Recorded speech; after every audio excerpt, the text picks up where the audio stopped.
Nehemia 4. Kewaspadaan terhadap orang-orang yang menentang pembangunan. Ketika Sanbalat mendengar bahwa kami sedang membangun kembali tembok, bangkitlah amarahnya dan ia sangat sakit hati. Ia mengolok-olokkan orang Yahudi dan berkata di hadapan saudara-saudaranya dan tentara Samaria, "Apa gerangan yang dilakukan orang-orang Yahudi yang lemah ini? Apakah mereka memperkokoh sesuatu? Apakah mereka hendak membawa persembahan? Apakah mereka akan selesai dalam sehari? Apakah mereka akan menghidupkan kembali batu-batu dari timbunan puing yang sudah terbakar habis seperti ini?"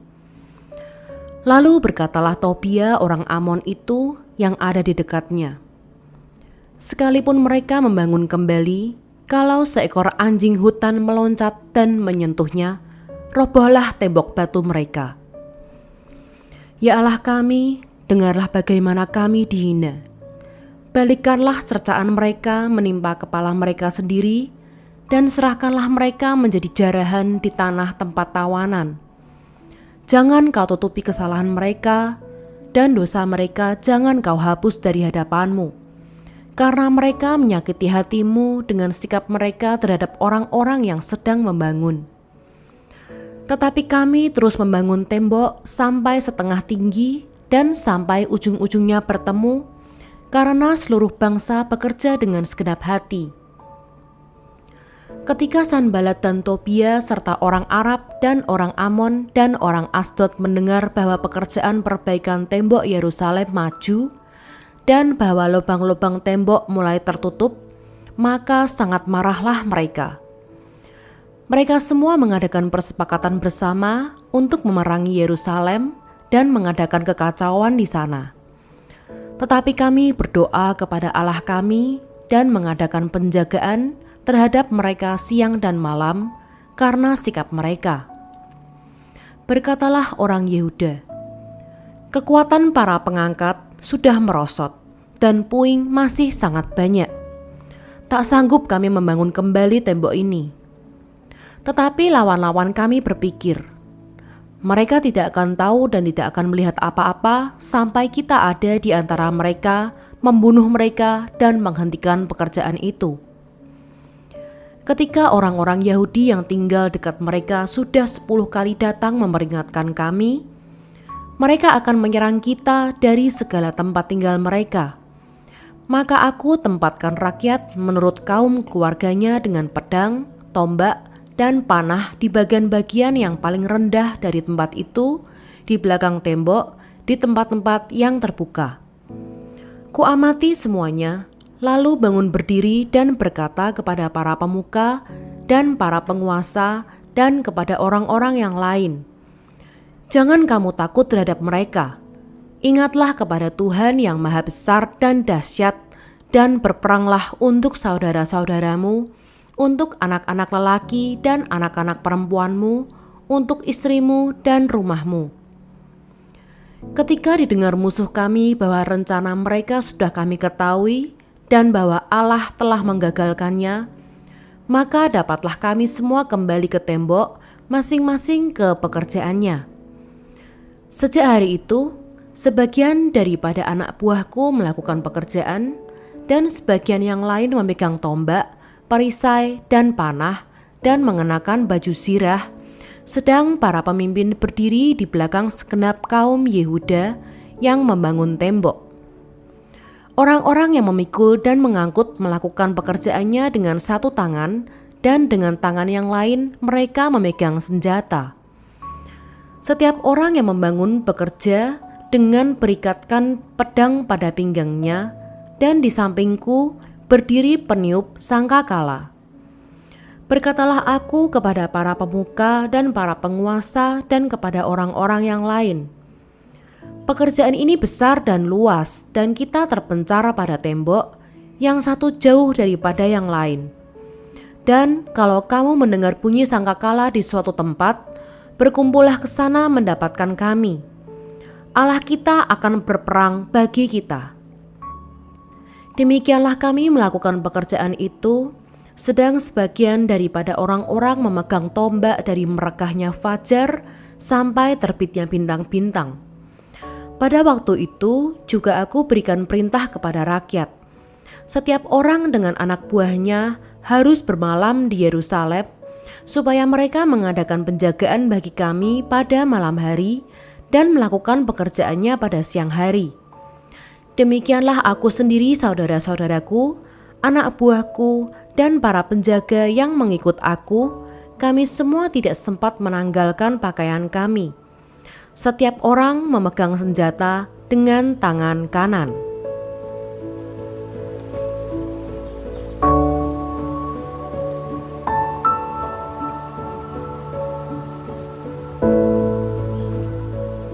Nehemia 5.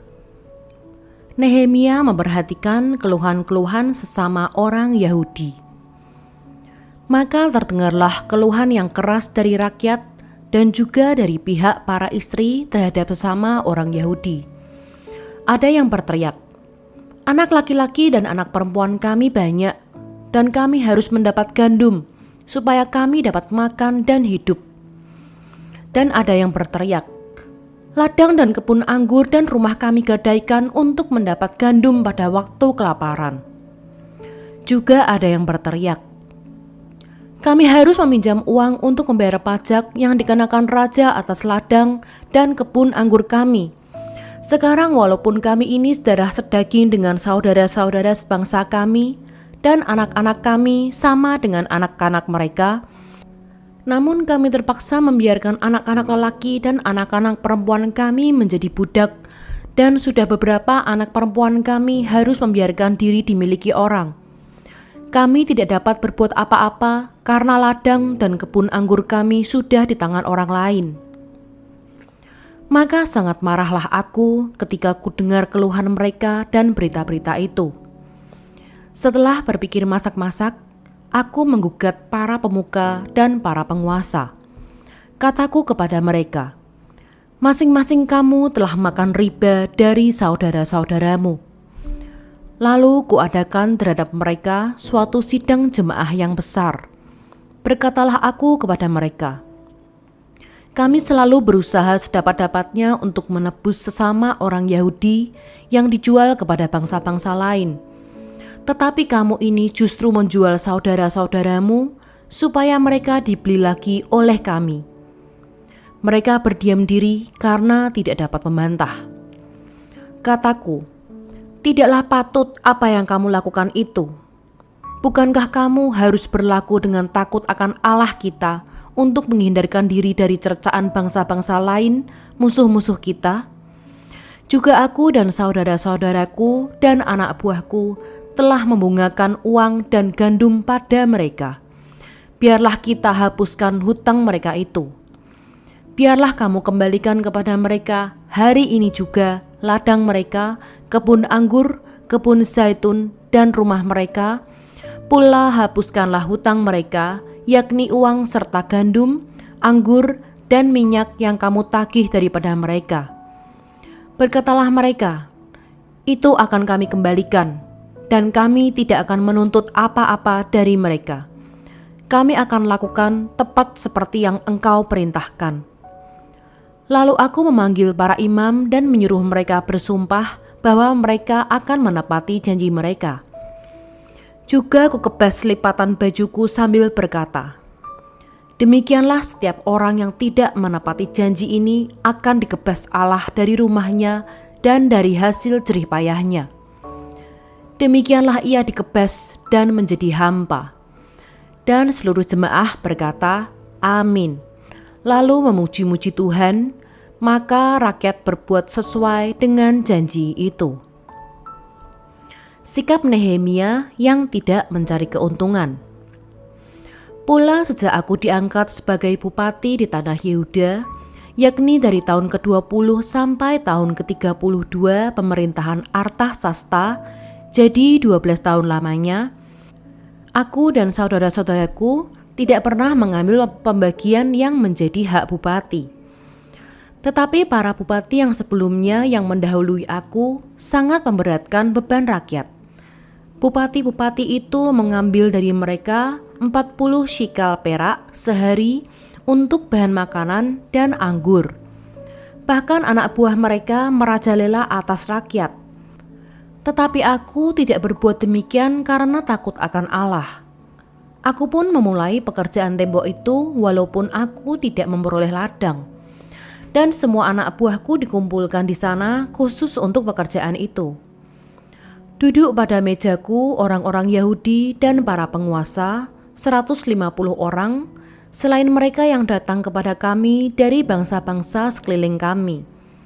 Yang disediakan sehari atas tanggunganku ialah seekor lembu, 6 ekor kambing domba yang terpilih, dan beberapa ekor unggas, dan bermacam-macam anggur dengan berlimpah-limpah setiap 10 hari. Namun dengan semuanya itu aku tidak menuntut pembagian yang menjadi hak bupati, karena pekerjaan itu sangat menekan rakyat. Ya Allahku, demi kesejahteraanku, ingatlah segala yang kubuat untuk bangsa ini.